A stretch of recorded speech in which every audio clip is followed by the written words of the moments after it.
So I had to move all the way to the water area. This is where we dug for the water, and initially they placed in a pump, but because everything was happening in a rushing way, I think the contractors, missed it all. They dug where the water levels were so low. So I think they need to relocate the area. They need to dig more or relocate the area, possibly maybe to another place. We have a very big chunk of land behind. So currently we have the water, we have the pipes moving from this area, as you can see, up to the hospital area. The other side is supposed to reach to the tanks. That is our tank, after which water has to be supplied through there's some underground network of water pipes through the whole hospital. This is the hind part of the hospital. It's the hind part of the hospital, but currently we don't have water coming from this area because of that malfunction. I think the water level was so low. They dug it wasn't a suitable place actually.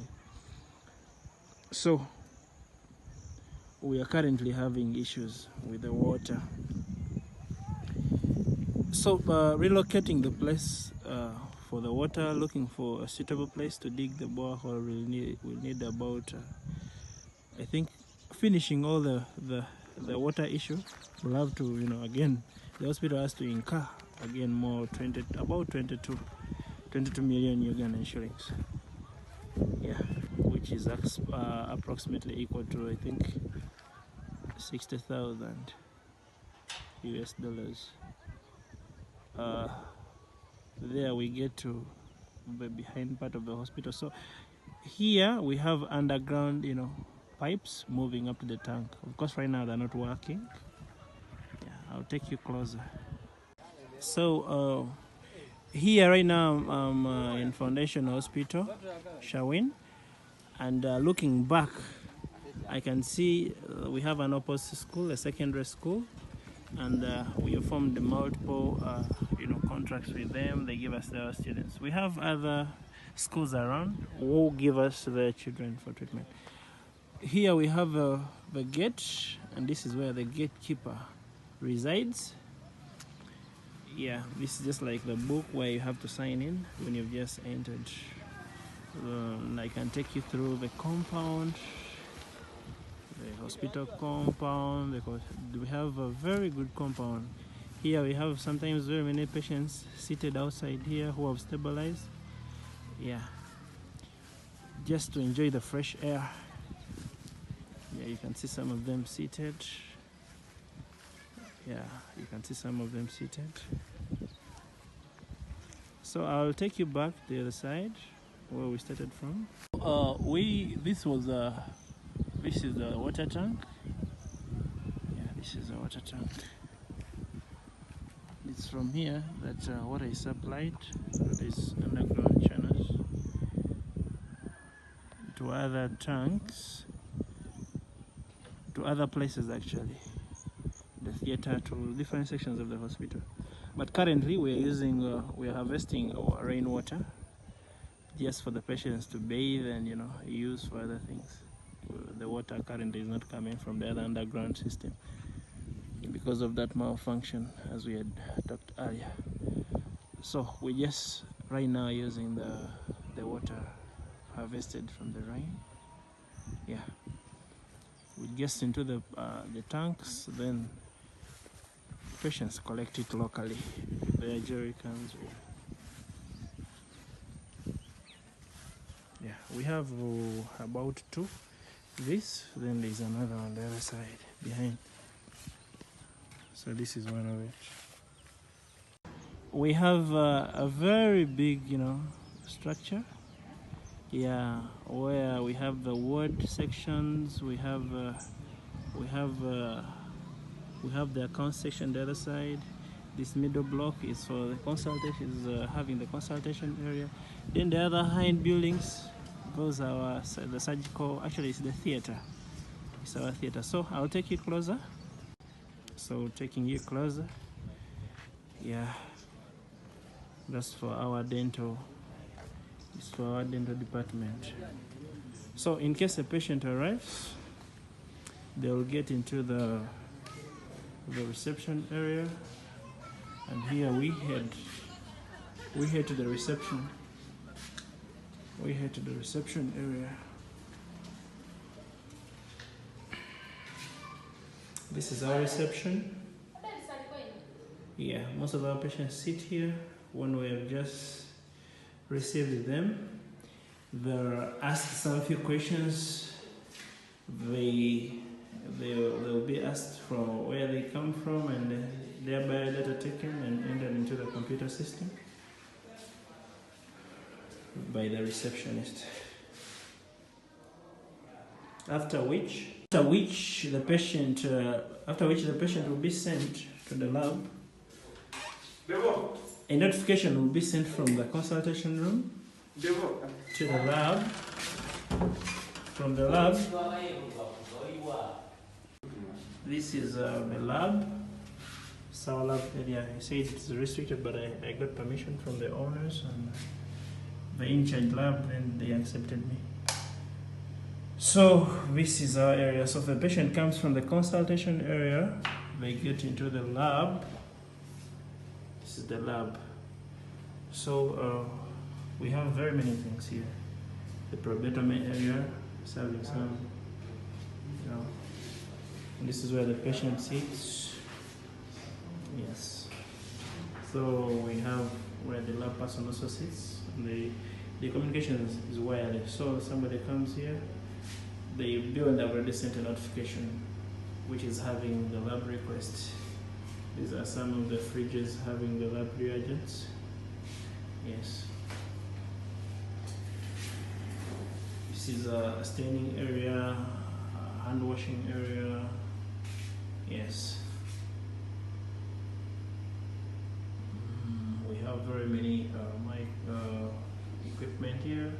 We have the microscope.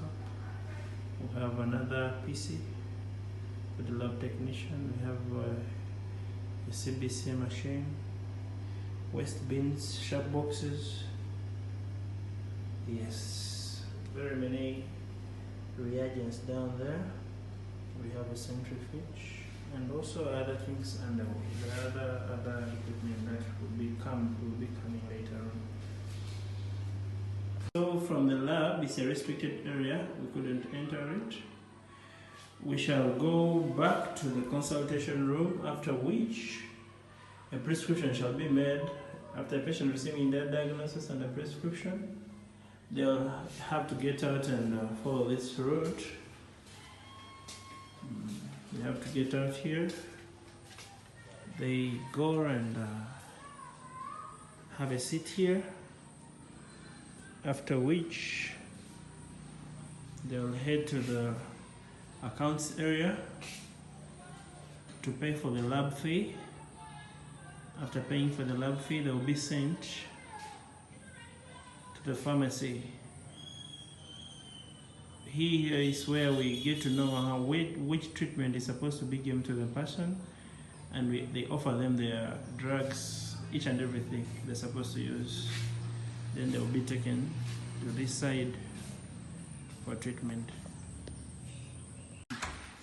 So we have had a small glimpse of the inside. Yes, so we shall head. This is a whole block, the theater block. It's having very many departments. It's all locked now. So remember, our patients came from the other side. The accounts area, they moved. Now they're heading to the treatment area. So I'll move like this.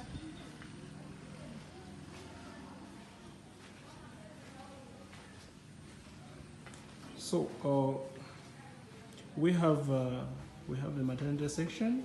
In case you have a mother, we received a mother who is in labor, all those will come for antenatal, regular antenatals. they get into the antenatal area here. Currently, this is our labor suit. I'll have a small glimpse because it's also a restricted area. It's our labor suit. Yeah, that's our labor suit.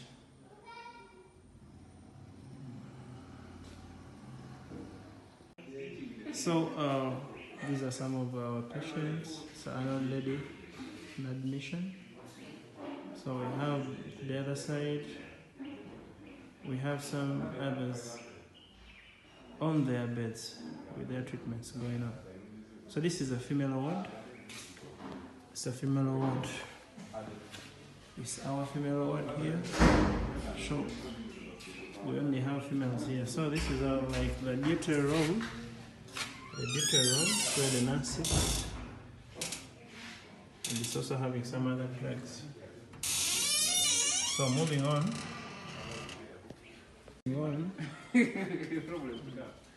We also have the male ward. The male ward. Then also we have the children's ward. You can see some of them play. Okay, my name is Palm John Michael. I'm a father of one of the patients I brought to SHAWIN Foundation. SHAWIN Foundation is such a good hospital which is located in Petete as a community. In SHAWIN, they offer quite a number of good services, and as a community of Petete here, where the hospital is located, we have benefited from this hospital. Before its existence, we used to go to far places to get services. There were far hospitals, but since it came into existence, it has simplified our lives. There were days when our children fall sick, our parents, it is quite easy to get a service. When you come here, they are too receptive, warm, welcoming. Really, we feel now, we have got something to cherish in our community. Despite the good services they offer, there are a few things that are incomplete. For example, the theater and then the ultrasound services, they are not yet in operation. And we were requesting that if such things were operational, we would now get a complete service. It will now make the best of the best in this Butevo as a district. I don't have much to say. That's the little I can say. As you see with me, I have my son here. He came, he was bad love, but now we can even kick a ball with him, and we are yet to go home. So we thank SHAWIN Foundation for the services they have offered as a community. We are very glad. Thank you very much. Thank you very much.